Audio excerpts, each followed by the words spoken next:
Michael Jordan thought he knew what humiliation felt like. He had missed game-winning shots in front of millions. He had been cut from his high school basketball team, but nothing prepared him for what happened on that cold February night in Chicago. Standing in a crowded hospital emergency room, holding an unconscious 8-year-old boy, the greatest basketball player of all time, was about to be publicly embarrassed by a doctor who had no idea he was talking to his own boss. What started as a desperate rush to save a child's life would become a shocking confrontation that would change both men forever. Because sometimes the most powerful people need to be reminded of what really matters. And sometimes the most dedicated doctors need to learn that wealth doesn't always corrupt the heart.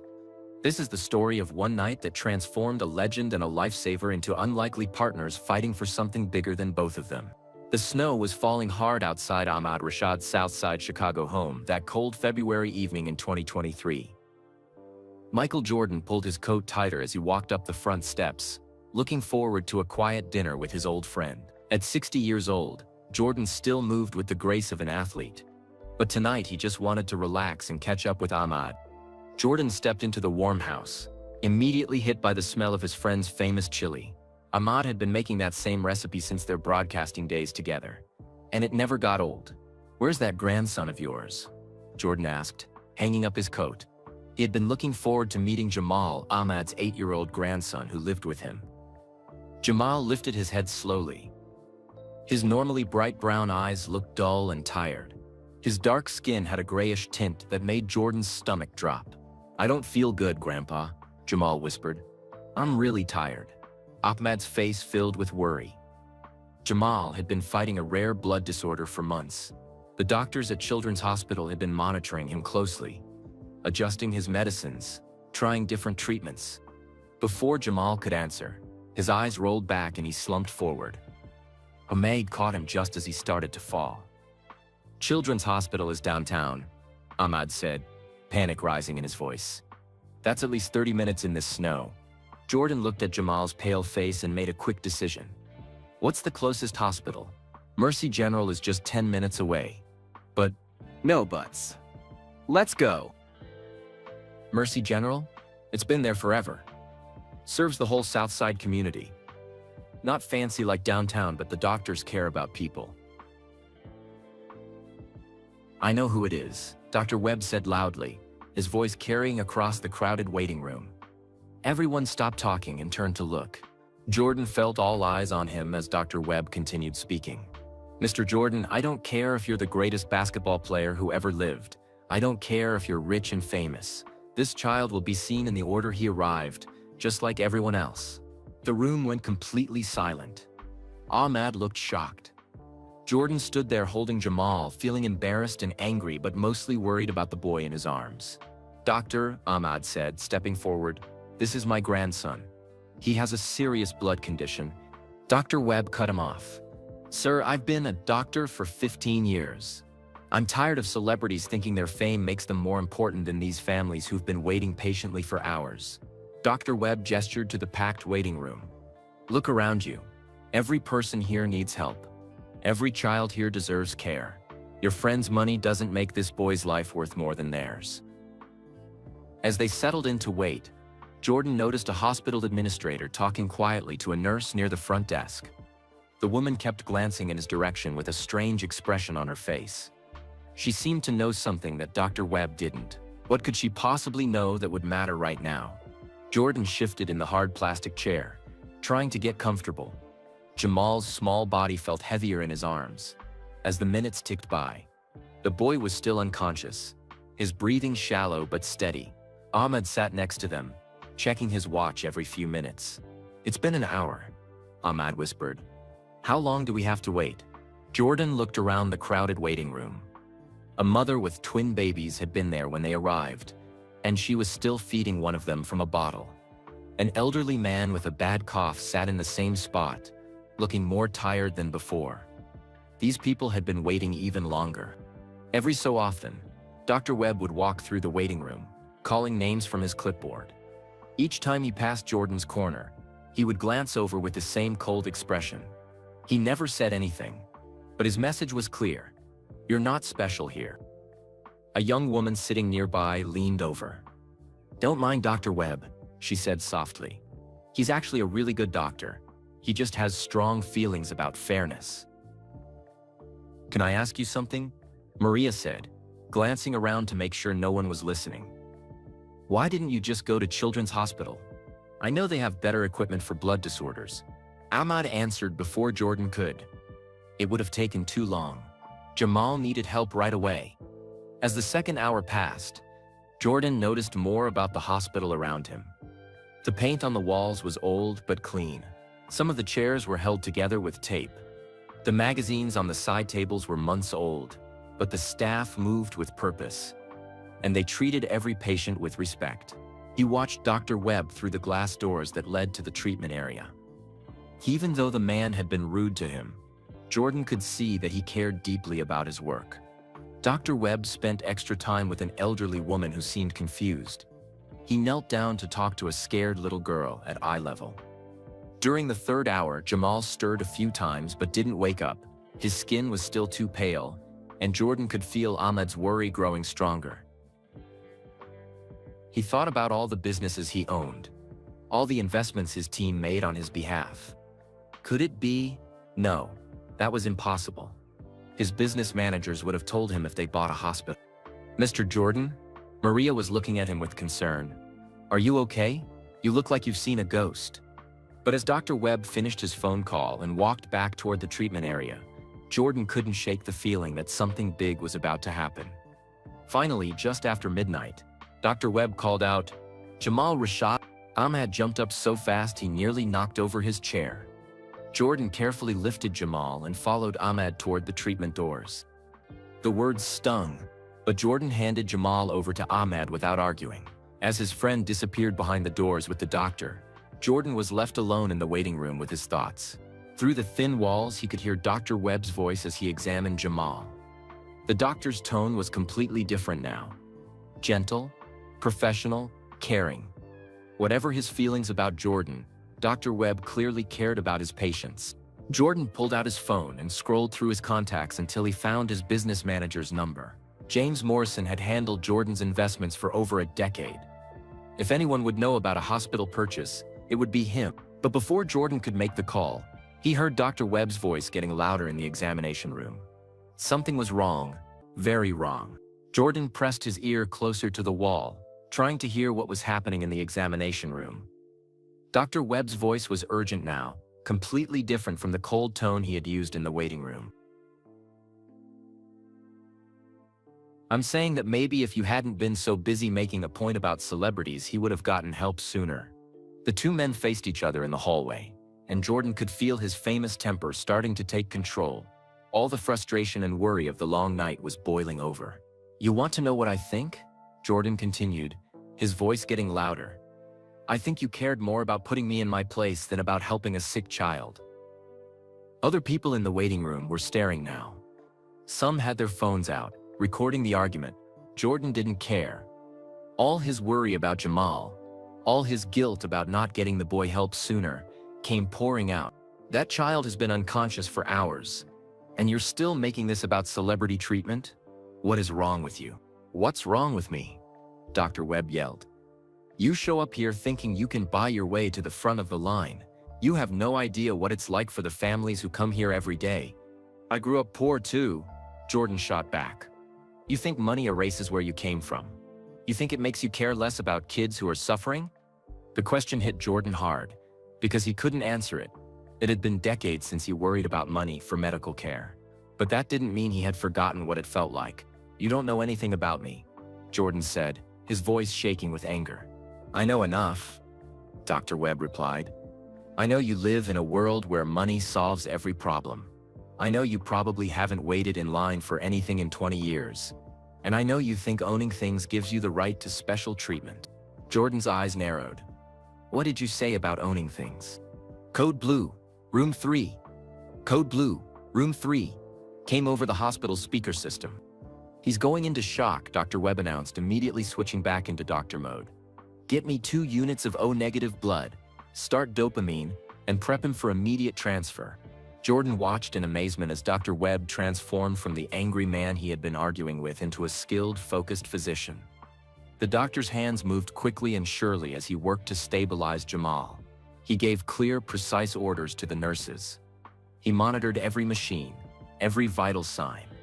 "Come on, buddy," Dr. Webb whispered to the unconscious boy as he adjusted IV medications. "Stay with us. You're stronger than this."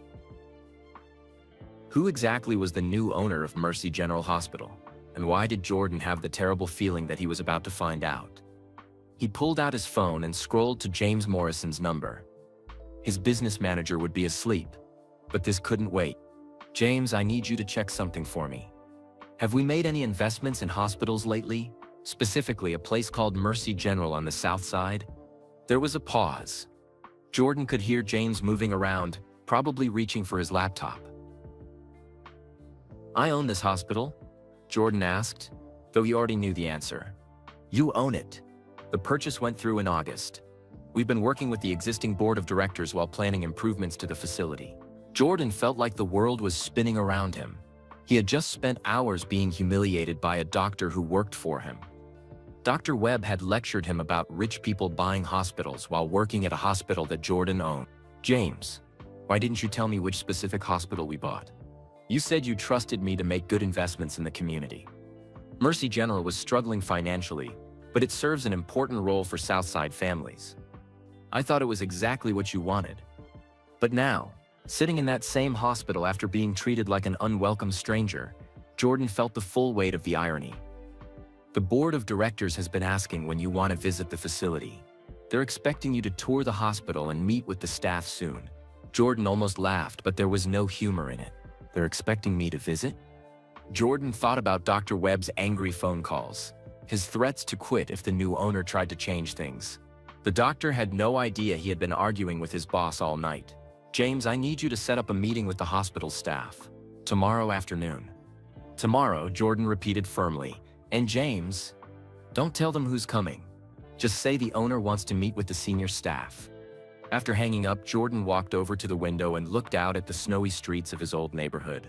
This was where he had grown up, where his mother had worked multiple jobs to support their family. These were his people, even if he had lived in a different world for the past 30 years. Maria, the young nurse, appeared beside him. She looked tired after the long night shift. "How are you doing, Mr. Jordan?" she asked gently. "I've been better," Jordan admitted.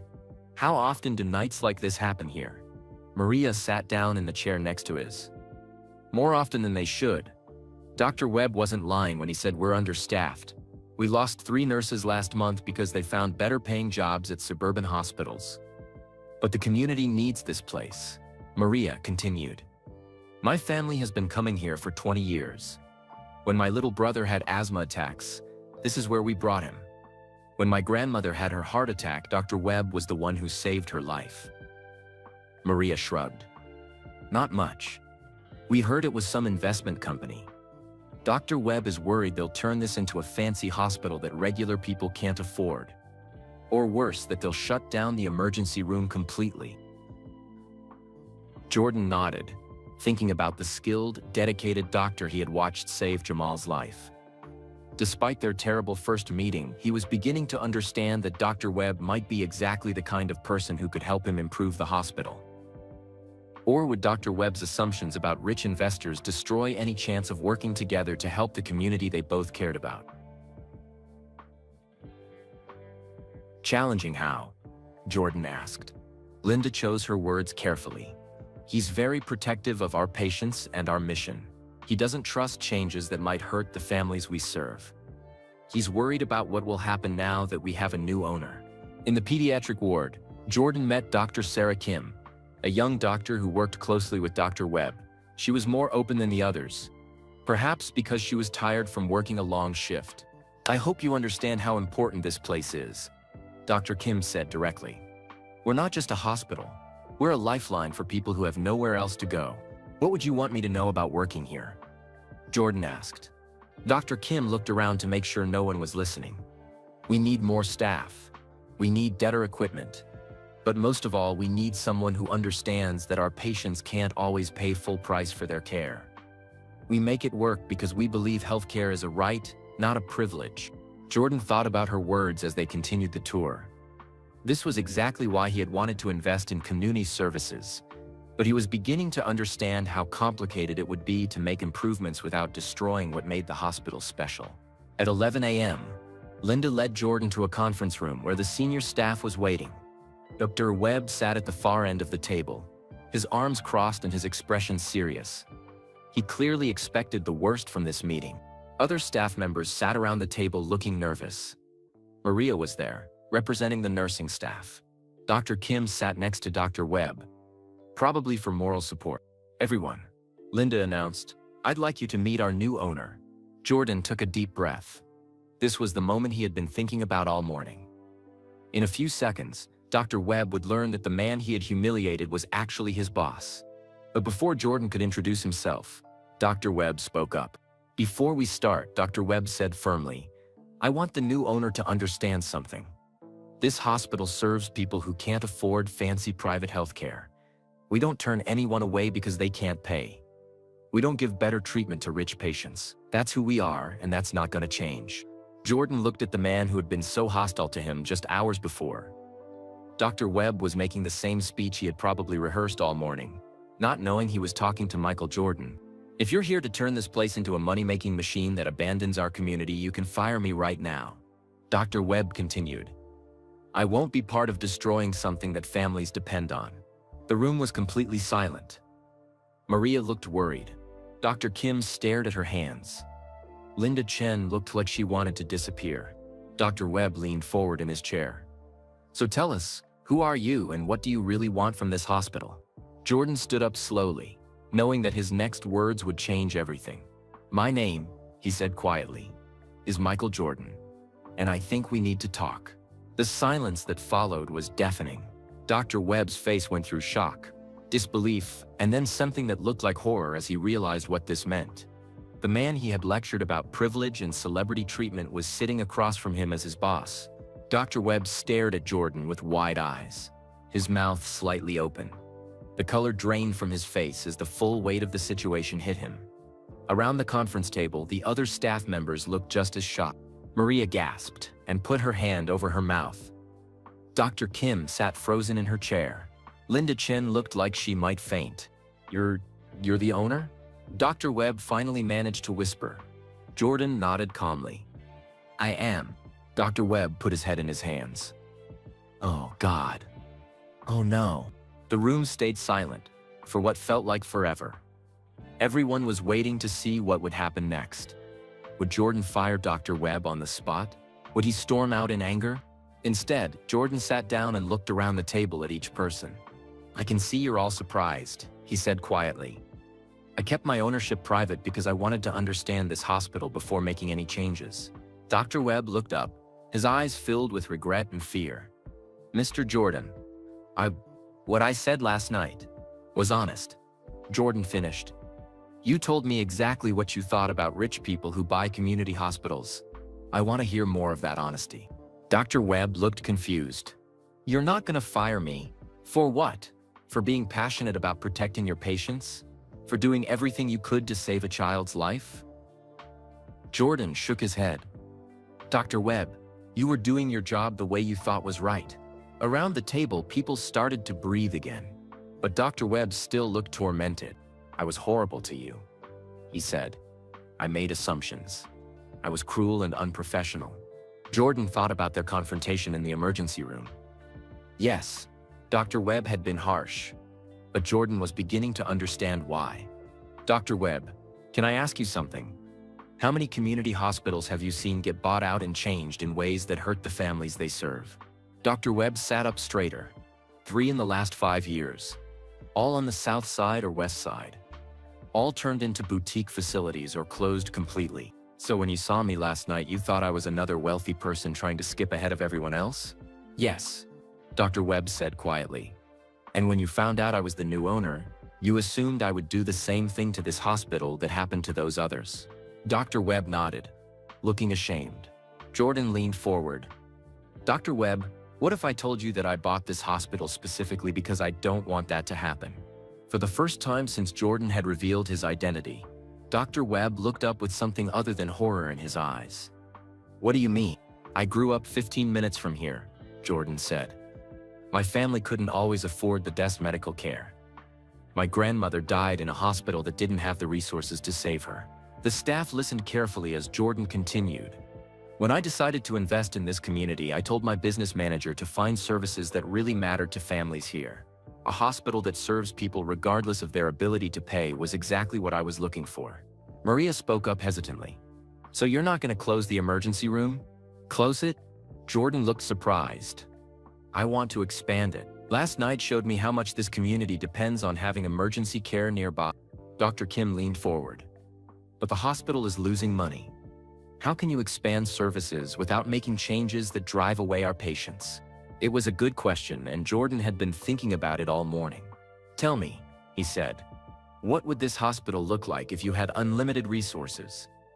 If money was no object, how would you serve this community? Dr. Webb's eyes lit up for the first time since Jordan had revealed his identity. You really want to know? I really want to know. For the next 30 minutes, Dr. Webb explained his vision. Better equipment that could handle more serious cases. Additional specialists so patients wouldn't have to travel downtown for basic care. Extended hours so working parents could bring children for checkups in the evening. Programs to help families manage chronic conditions like diabetes and high blood pressure.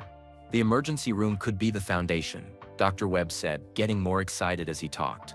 But we could build a complete healthcare system around it. Prevention, treatment, follow-up care. Everything a community needs.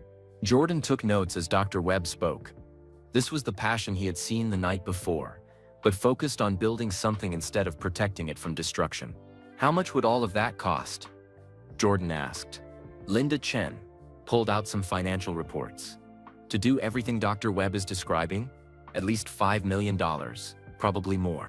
Jordan thought about his net worth, his business investments, his annual income from endorsements and other ventures.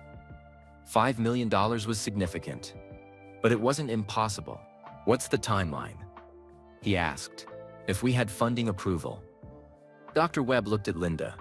We could start with equipment upgrades immediately. New staff could be hired within 60 days. The expansion would take longer, maybe 6 months for construction.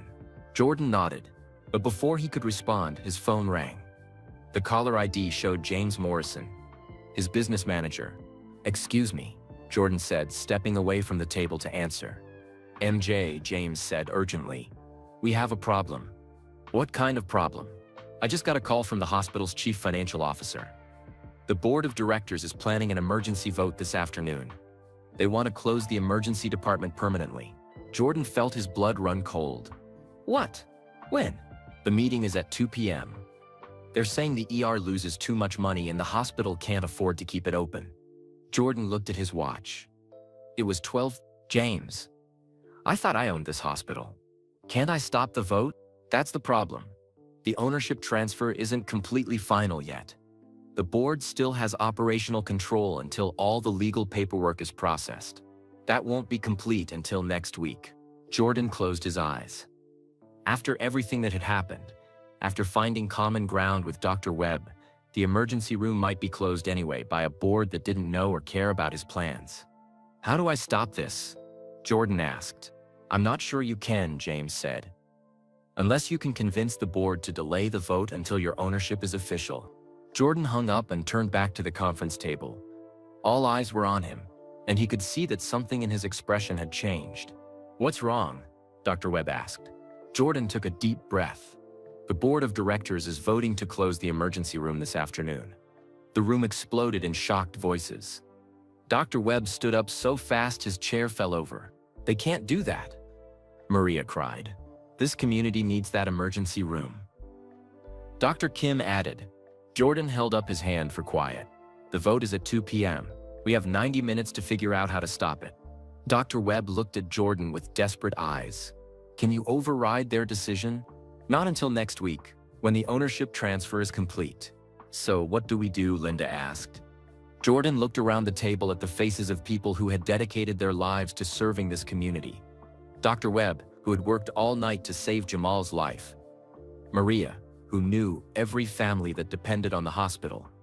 Dr. Kim, who believed healthcare was a right, not a privilege. We fight. Jordan said simply, we go to that meeting and we fight for this emergency room. But even as he said the words, Jordan wondered if it would be enough. The board had made their decision based on money. Could he and Dr. Webb convince them to change their minds in just 90 minutes? 90 minutes, Dr. Webb repeated, staring at the clock on the wall. How do we convince 5 board members to change their minds in 90 minutes? Jordan was already thinking like a competitor. He had spent his entire career facing impossible situations with time running out. This was just another kind of game, but the stakes were higher than any championship. First, we need to understand why they want to close the emergency room, Jordan said. Linda, what's their main argument? Linda pulled out financial reports from her briefcase. The emergency room loses about $200,000 every month. The board says the hospital can't afford to keep it open. But that's not the whole picture, Dr. Webb said urgently. The accounting system doesn't show the real value of the emergency room. What do you mean? Jordan asked. Dr. Webb started pacing the room, his mind working fast. Emergency patients often become regular patients. A child who comes to the ER with asthma starts getting ongoing care from our pediatric clinic. A man who has chest pains in the ER becomes a regular patient for heart monitoring. Maria nodded excitedly.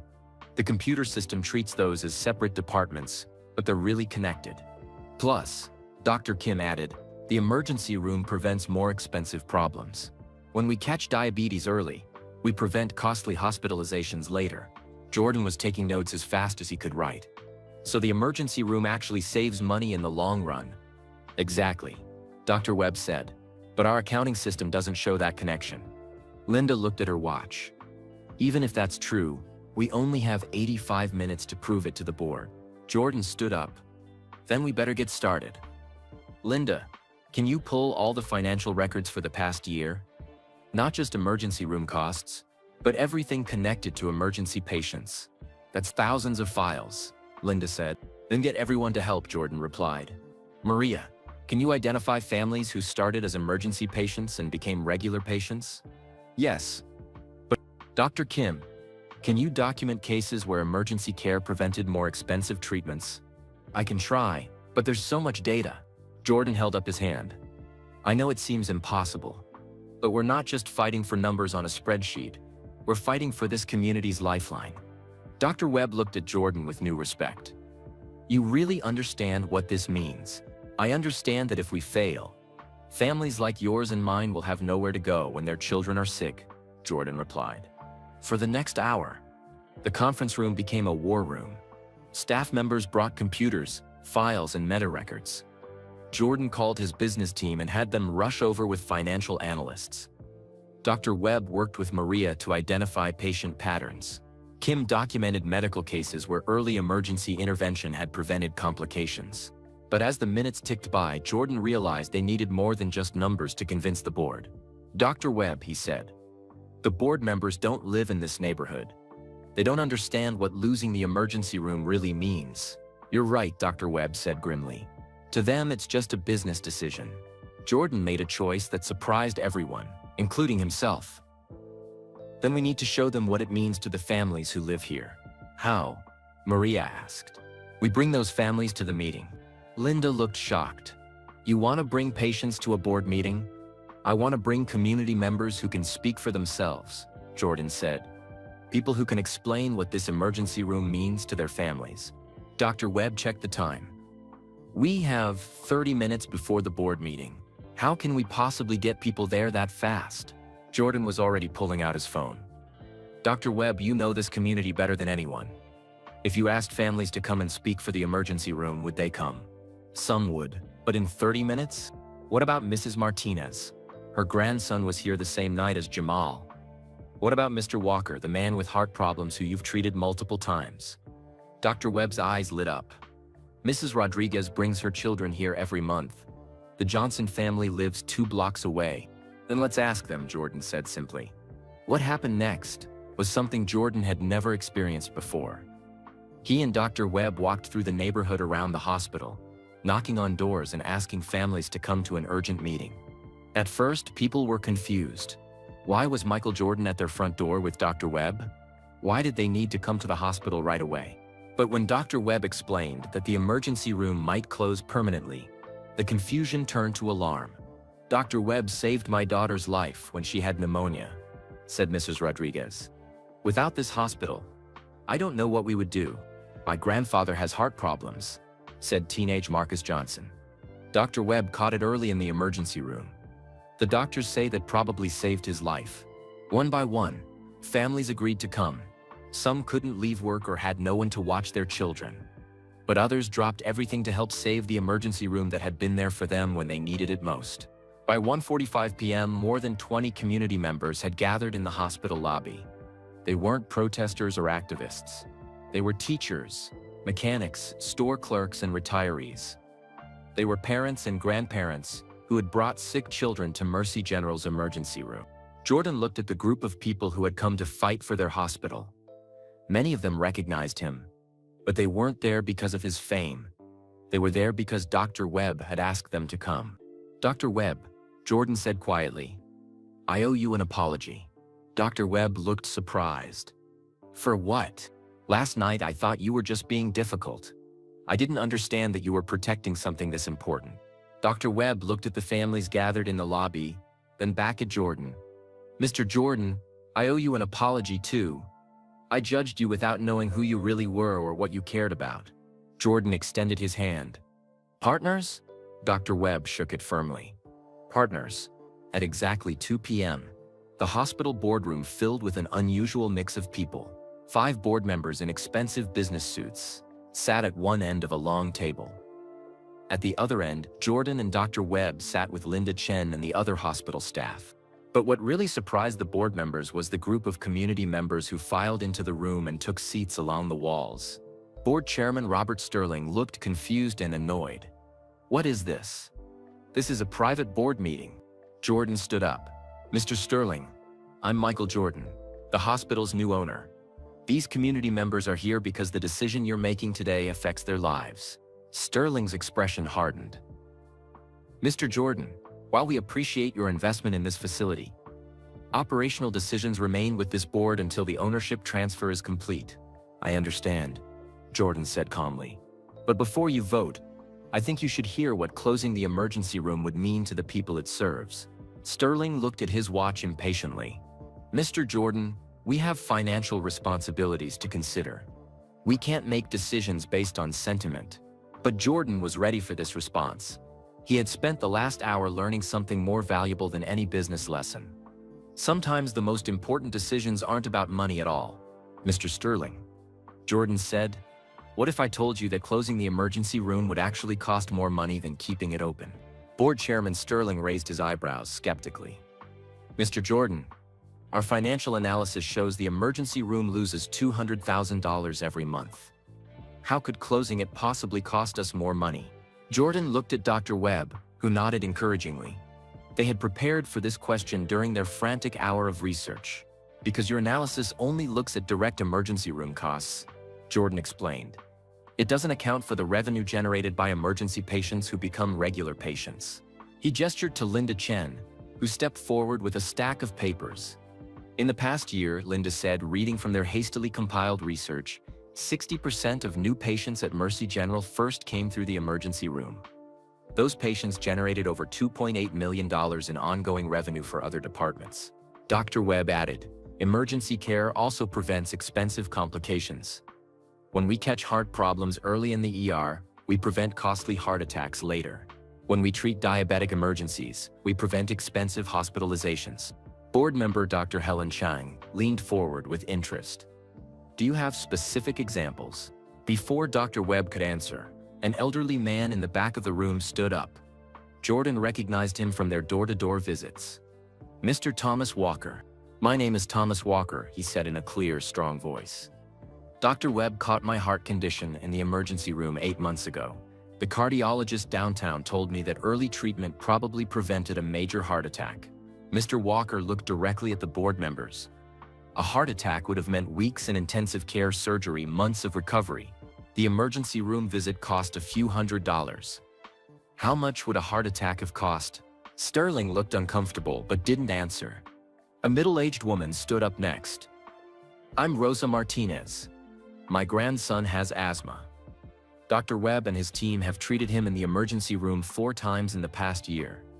Each time they prevented his condition from getting bad enough to need hospitalization. She paused, looking at her hands. My friend's son in Riverside has the same condition. Their hospital closed the emergency room 2 years ago. When her boy had an attack last month, they had to drive 45 minutes to get help. He almost died in the car.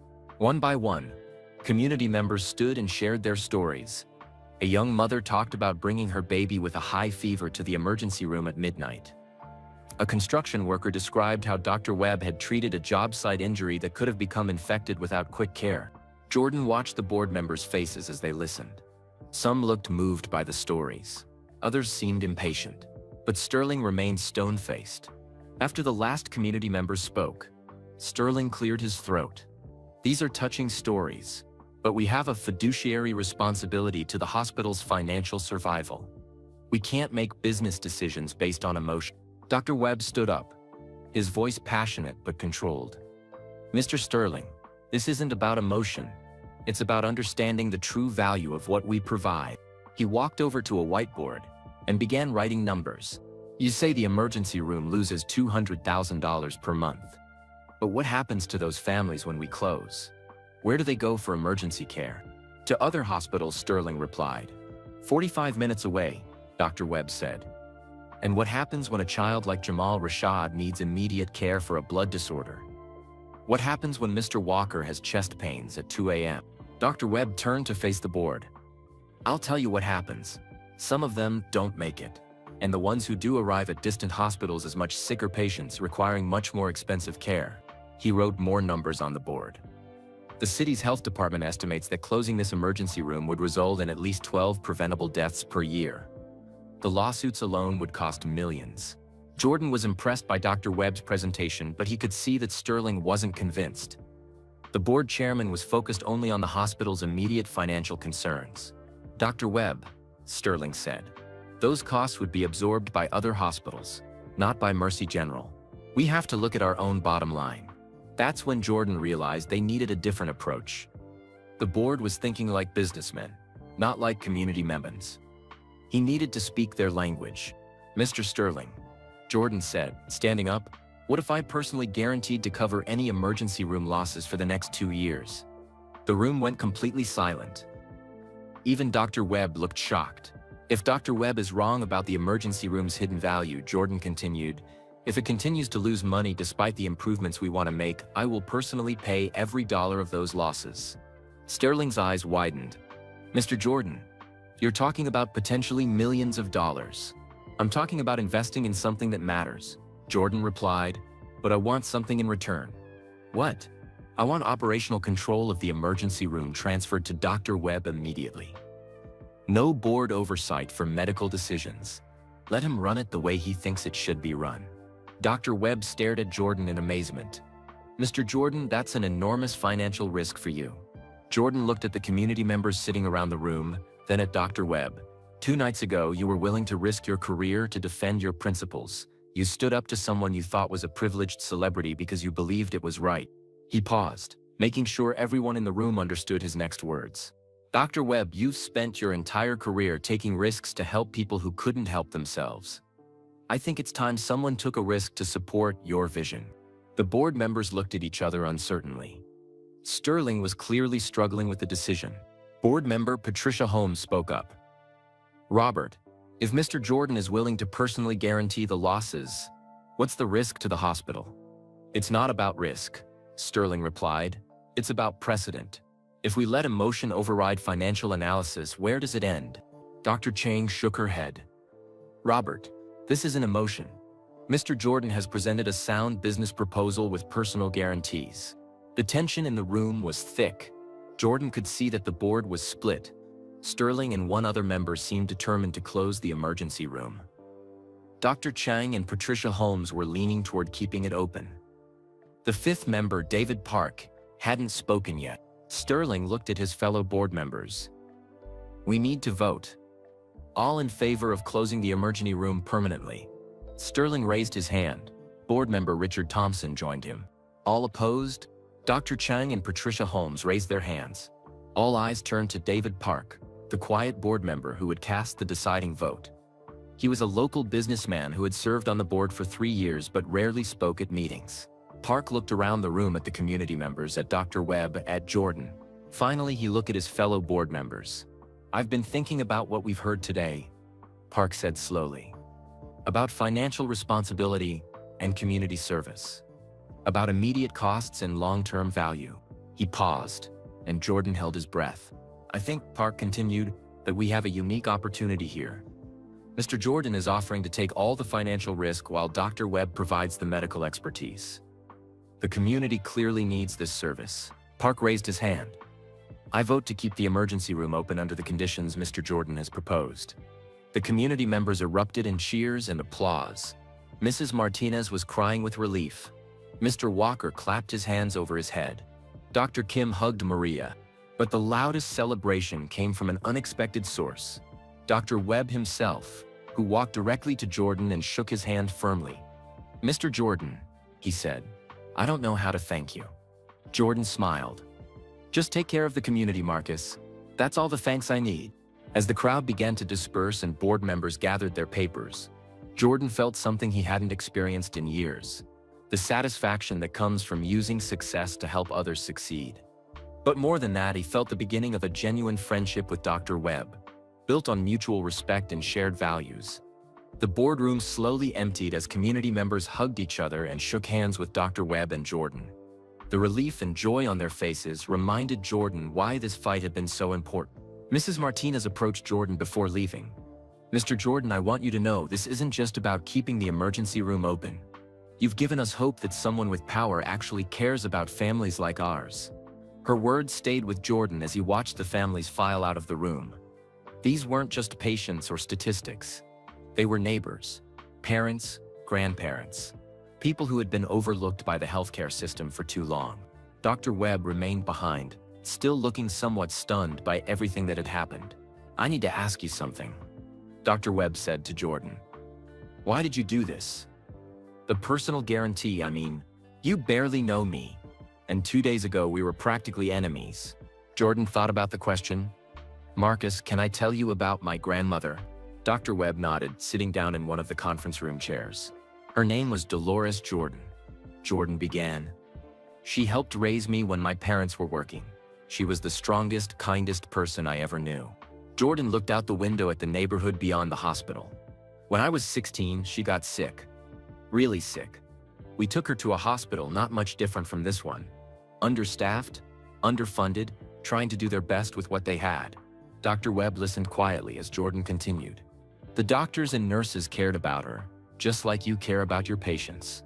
But they didn't have the equipment they needed. They couldn't afford the specialists who might have helped.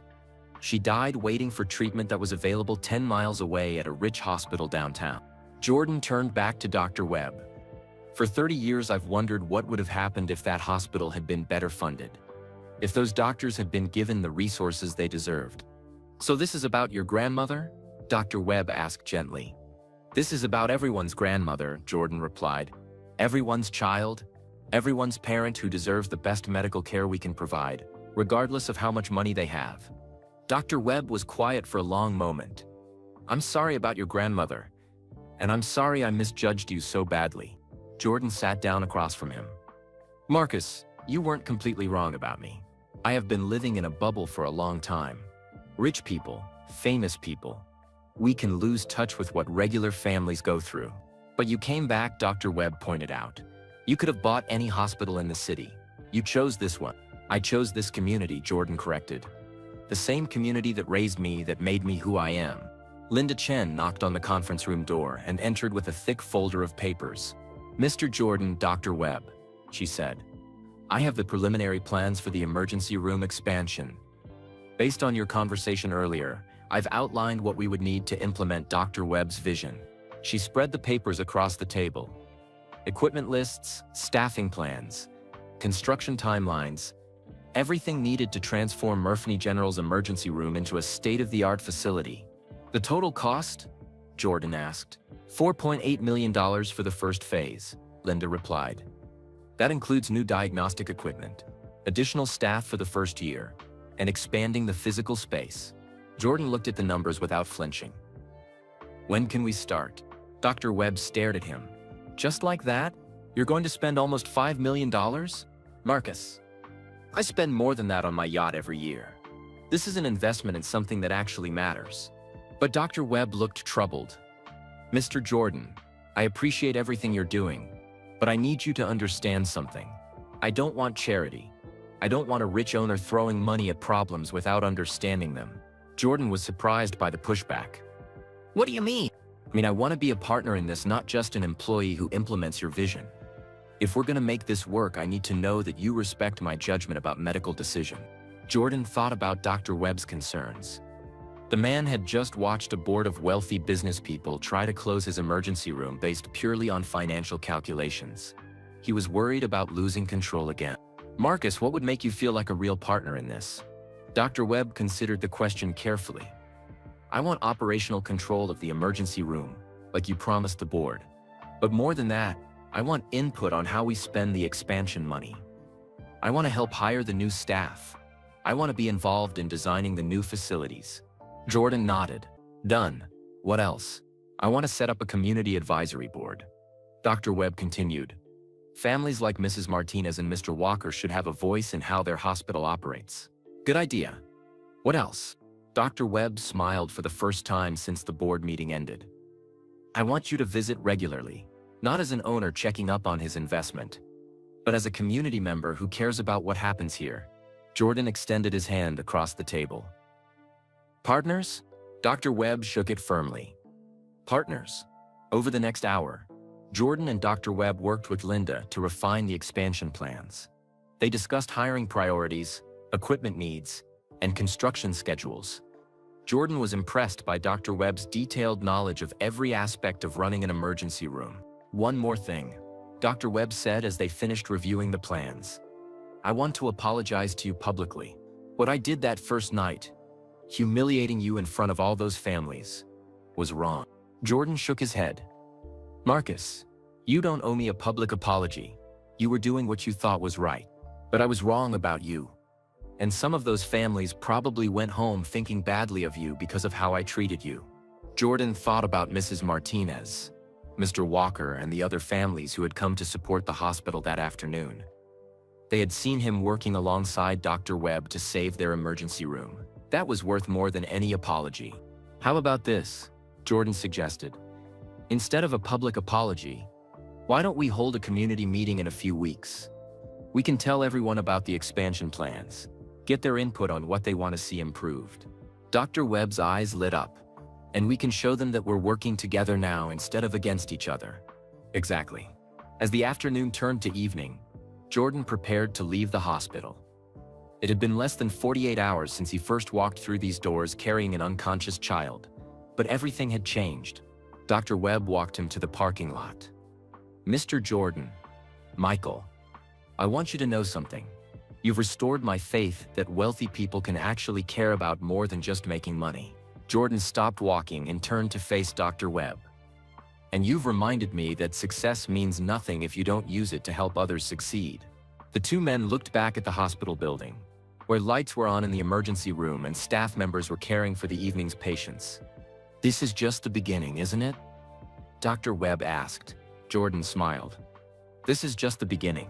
3 months later, Jordan kept his promise to visit regularly. Not as the famous owner, but as a community member who cared about his neighbors. He attended the monthly community advisory meetings that Dr. Webb had established. He watched as new equipment arrived and additional staff was hired. Most importantly, he watched as Dr. Webb's vision became reality. The emergency room was busier than ever, but patients were seen faster and received better care. The expansion construction was ahead of schedule. Staff morale had improved dramatically. On a quiet Tuesday evening, Jordan found Dr. Webb in the emergency room during a rare calm moment. How are things going, Marcus? Dr. Webb looked around at the bustling but well-organized emergency room. Better than I ever imagined. We're seeing more patients, but we're handling them more efficiently. And the community feedback has been incredible. Jordan nodded, watching a nurse patiently explain discharge instructions to an elderly patient. Any regrets about that night when we first met? Jordan asked. Dr. Webb considered the question seriously. I regret how I treated you personally. but I don't regret standing up for the principles I believed in. And I think, maybe things worked out the way they needed to. Jordan understood what he meant. If that confrontation hadn't happened, if Dr. Webb hadn't challenged him so directly, Jordan might never have truly understood what the hospital meant to the community. "Partners?" Jordan asked, extending his hand one more time. Dr. Webb shook it with a smile. "Partners." As Jordan walked back to his car that evening, he thought about how much his life had changed since that snowy February night. He had discovered something more valuable than any championship ring or business deal: the satisfaction that comes from using your success to make a real difference in people's lives. Behind him, the lights of Mercy General Emergency Room continued to shine, a beacon of hope for a community that finally had an advocate who understood their needs. The hospital that had once humiliated Michael Jordan had become the place where he found his greatest victory.